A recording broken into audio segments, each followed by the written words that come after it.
Hello and welcome to my worker optimization video. This is an intermediate guide, so you already need to know the basics on workers and lodging in order to be able to fully utilize this video. I will be going over how to set up on the website, one way of optimizing your empire, a lazy way of optimizing your empire, as well as going over how modifiers affect nodes, and then going over how to import your empire. In a recent patch, they updated workers. They now can hit level 40, which unlocks 2 more abilities. They also buffed humans and giants, humans being given +3 luck, and giants now bringing in 68% more materials from nodes. With an optimal setup, you can probably make around 500 mil a day, and that's pretty good because it's just bonus money on top of your normal gameplay. So to set up ourselves initially on the site, we need to come to the settings page and start assigning appropriate prices for our account effectively. So if you were to have a value pack, or you have any amount of family fame, then you would come here and assign yourself the correct amount. So I have 7k family fame and I have a value pack, so I'd select 0.85475. I also play on the EU region, so I change this to EU. I also have farms, so I'd come here and turn on farms.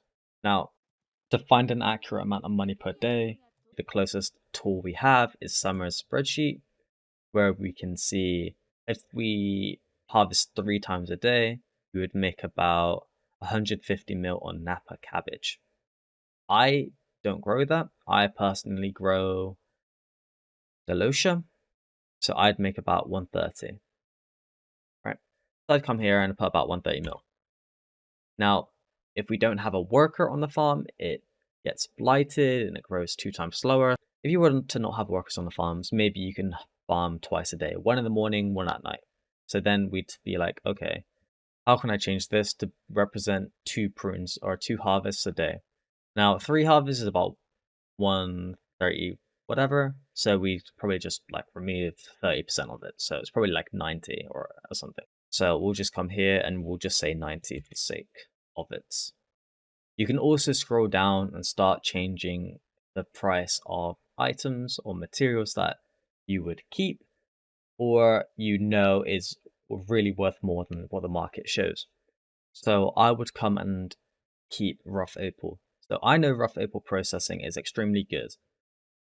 So I would quickly go to BDO and check how much can I value the rough opal at to be worth my time to process. Now we'll start with 40k and it makes the processing 800. We change this to 45k, it's about 700. Change it to 50 and it's about 600. So I'm going to go and say I value rough opal at about 50k because that is what is saying on BDO that is worth my time to process.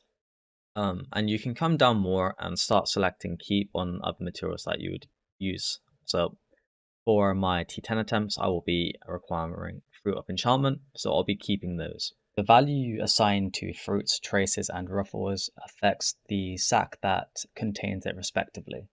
Once we have our prices established for our account, we will come to the homepage. The homepage is basically where you can see a world map of your nodes. Now, if you're a normal player in the game, you probably have grinding nodes because it gives you drop rate, right? So you would come down and select 0 cost connection to nearest town.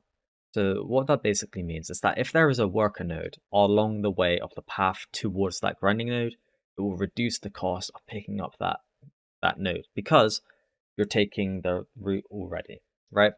So once you have your grinding nodes invested, you have 2 options.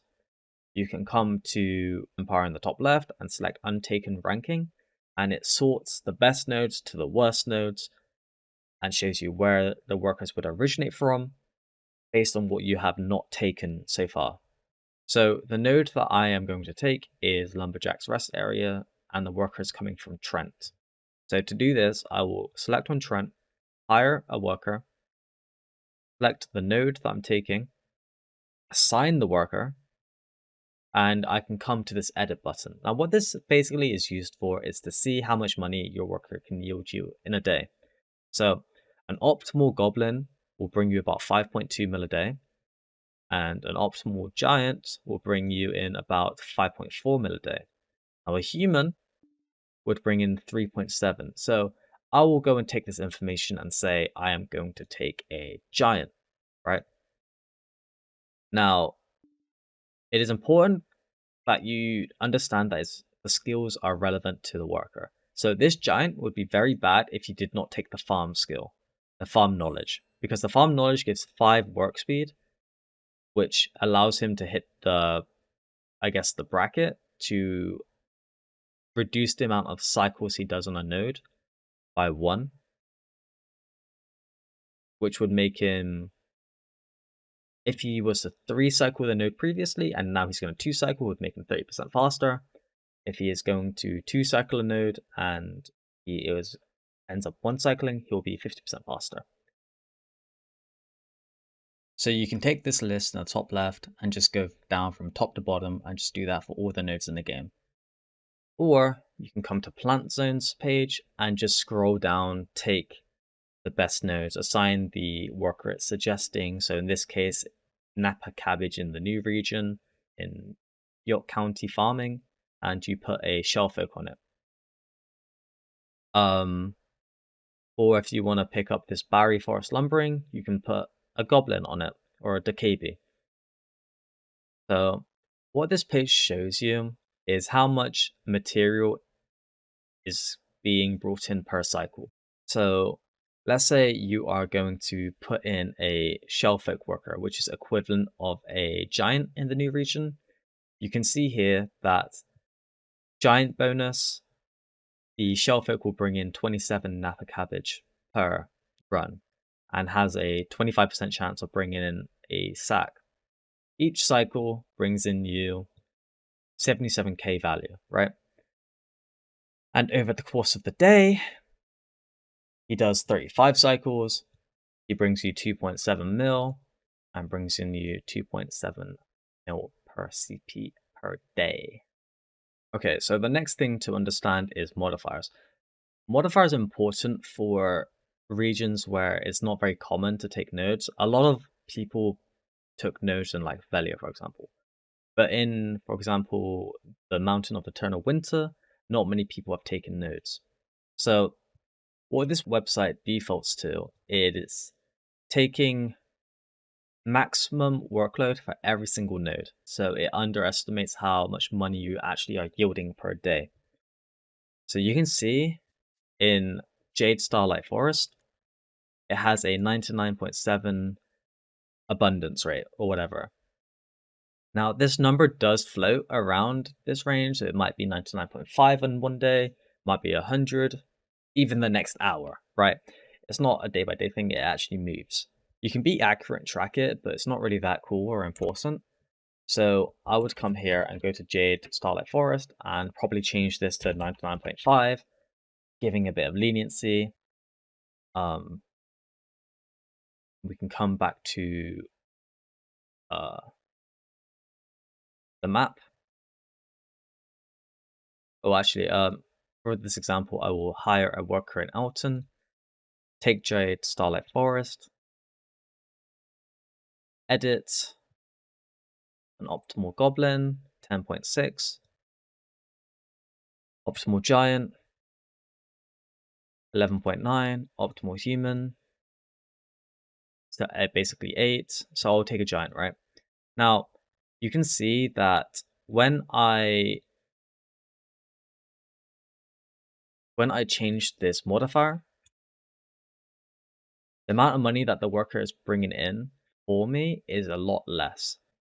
And this isn't accurate to what's happening in game, right? Because in game, we have this modifier, 99.5, and he brings in a huge amount more money per day. And that's where I guess people may undervalue how much a node is bringing in because they don't apply the correct modifier.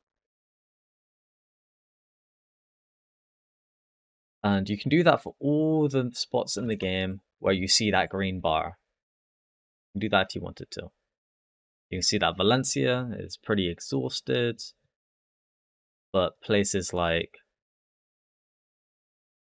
Kalma or Adraxia or Duvenkroon or even the new region, they are abundant. So workers cycle the nodes very quickly. So the last thing I will show you is how to import your current empire into the website. Now, if you're making changes to your worker empire, you need to go to character select to update your user file so that when you run the script it's more accurate or it's showing what you currently have in the game.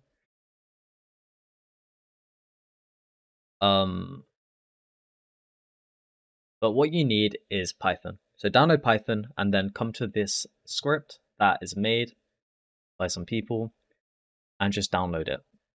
When you have downloaded it, it will come as a text file. Just remove .txt because it's a py file for Python. I already have it downloaded. And then all it requires you to do is run it. So to run it, click it, and then you press enter, and it gives you this new file. So once you have created your file, you can come to the home page and import it. So you come under all towns, press the import button, find the file you want to import, and go. So this is my friend's empire. He built it around having a 450 CP cost, and you can see in the top right that he makes about 460 mil a day. This is with the custom prices that I have put in personally, as well as a lot of modifiers that I've put in. I didn't go through and modify every single number because I couldn't be bothered. But as you can see, he has a very solid empire. So if you wanted to go around and just add to your empire after you've imported it, you could be like, okay, so let's say I wanted to go pick up these 2 Shuriken Iron Mine nodes. What would I need to do? I would go to Elton, hire 2 more workers, and then come down here and assign them. Now, the CP cost doesn't increase until you have assigned the worker the task, right? And then the CP cost goes up like crazy because you have to pay for lodging. So you come through and see here, press the edit button. Let's say you want to put in a giant, compare. A giant's worse than a goblin. And then bring in a human. Looks like human is the best for this one. And do the same again. Giant, goblin. Giant's better. And a human is mid, but a giant's the best. So you can see that I've increased his CP cost by 10, and I have added, how much money was it? 469 by about 5 mil a day, or the 10 CP.